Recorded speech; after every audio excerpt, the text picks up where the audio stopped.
Bangladesh university of business technology শিক্ষার্থী আহসানুল হক দীপ্তর অবহেলিতজনিত মৃত্যুর অভিযোগকে কেন্দ্র করে ঢাকা মেডিকেল কলেজ হাসপাতালে চিকিৎসকদের মারধরের অভিযোগ উঠেছে, আর এতে ৩ জন চিকিৎসক আহত হয়েছে। শনিবার রাতে ভাঙচুর করা হয় জরুরি বিভাগও।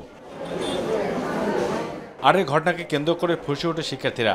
স্পর্শকাতর আইসিইউতে নেই চিকিৎসক, ফলে চিকিৎসাবিহীন হয়ে পড়েছে রাজধানীসহ সারা দেশের হাসপাতালগুলো।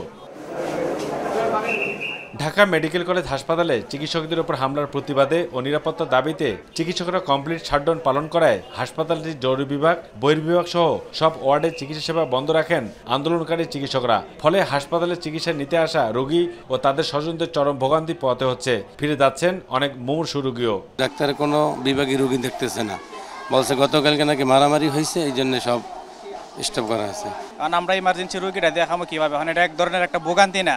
যেরকম আমি আজকে একটা রোগী নিয়ে আসলাম, রোগী নিয়ে আবার রিটার্ন করে যাইতেছে, কোনো চিকিৎসা পাই না, কোনো ডাক্তার পাই নাই। ডাক্তার বলছে ইমার্জেন্সি অপারেশন ছাড়া কোনো অপারেশন করবে না। এখন আমাদের বক্তব্য, আমাদের কেন ভোগান্তি ভোগাইতেছে? যারা অপরাধ করছে শাস্তি তাদের দিক, তাদের দিয়ে আমাদের চিকিৎসাটা করুক। সব সিস্টার এখন চলে যাবে, ওই ওয়ার্ডে যত রোগী আছে সবাইকে তারা বাধ্যতামূলক ছুটি দিচ্ছে এবং ছুটি নিতেই হবে। দুপুরে প্রশাসনিক ভবনের সামনে সংবাদ সম্মেলনে ঢাকা মেডিকেল কলেজ হাসপাতালের নিউরো সার্জারি বিভাগের আবাসিক সার্জন আব্দুল আহাদ চিকিৎসকদের নিরাপত্তা নিশ্চিত, দোষীদের গ্রেপ্তার ও সেনাবাহিনী মোতায়েন না হওয়া পর্যন্ত অনির্দিষ্টকালের জন্য সারা দেশের সব সরকারি বা বেসরকারি হাসপাতাল ও ক্লিনিকগুলোতে কমপ্লিট শাটডাউন ঘোষণা দেন।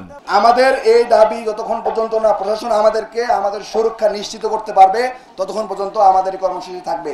ঢাকা মেডিকেল কলেজ এর সব চিকিৎসকের পাশাপাশি উপজেলা, জেলা, বিভাগীয় হাসপাতাল, প্রাইভেট সেক্টর সবকিছু ইনক্লুড থাকবে। চেম্বার, অপারেশন সবকিছু কমপ্লিটলি শাটডাউন থাকবে। অবু সদপু, মাই টিভি, ঢাকা। ঘন্টা পার হওয়ার পরও